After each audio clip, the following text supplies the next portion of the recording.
તો રાજ્યમાં analogue paneer cheese અને બટર પર પ્રતિબંધ મૂકવાના સરકારના નિર્ણયને ડેરી સાયન્ટિસ્ટે આવકાર્યા છે। ડેરી સાયન્ટિસ્ટના મતે વનસ્પતિ તેલ અને સ્ટાર્ચમાંથી બનતા એનાલોગ ઉત્પાદનો દૂધના મૂળ ઉત્પાદન તરીકે વેચાતા હતા, જે ગ્રાહકોના આરોગ્ય સામે ગંભીર જોખમ ઊભું કરતા હતા।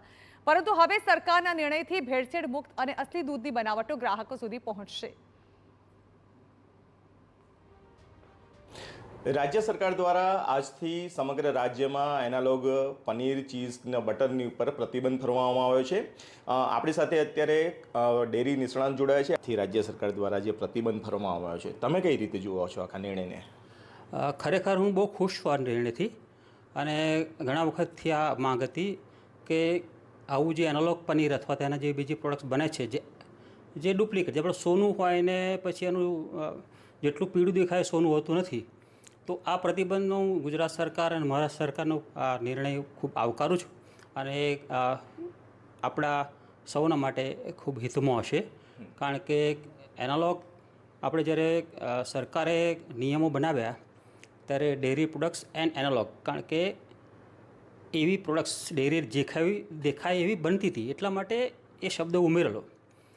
પણ વૈશ્વિક રીતે અને ભારતમાં ડેરી ટર્મ્સ રેગ્યુલેટેડ છે, એટલે કે જે ડેરીની પ્રોડક્ટ્સ એની વ્યાખ્યાઓ ડેરી પૂરતી સીમિત છે, એટલે એનાલોગ્સ તમે કોઈ ડેરીના નામે વેચી શકો નહીં, પણ છતાં વેચાતા હતા। એટલા માટે આ પ્રતિબંધ આવ્યો એ ખૂબ આવકારદાયક છે અને હું સરકારને ધન્યવાદ આપું છું।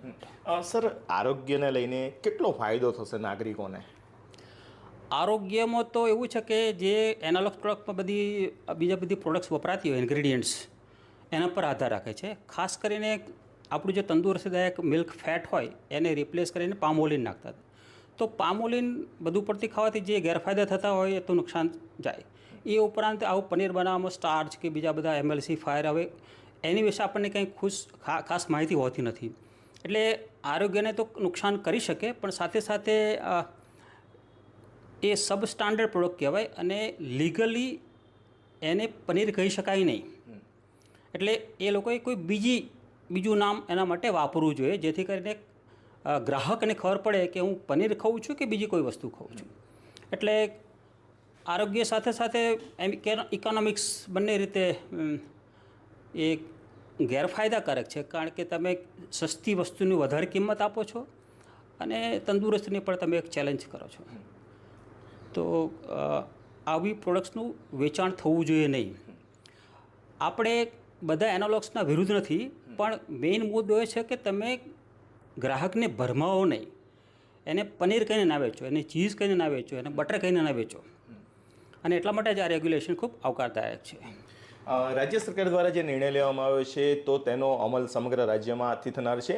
મહત્વની બાબત એ છે કે નાગરિકોને એક પ્રશ્ન સતાવતો હોય છે કે ક્યાંક આ પ્રકારનું પનીર કે ચીઝ કે બટર મળતું હોય તો કોને ફરિયાદ કરવી? તો જિલ્લાની અંદર સરકાર દ્વારા હેલ્પલાઇન પણ જાહેર કરવામાં આવી છે। લોકો સરળતાથી ફૂડ ડિપાર્ટમેન્ટનો સંપર્ક કરી શકશે અને આ પ્રકારનું જો કોઈ વેચાણ કરતું હશે તો તેની સામે કડકમાં કડક કાર્યવાહી રાજ્ય સરકાર દ્વારા કરવામાં આવનાર છે। ધર્મેન્દ્ર કપાસી, TV9 આણંદ।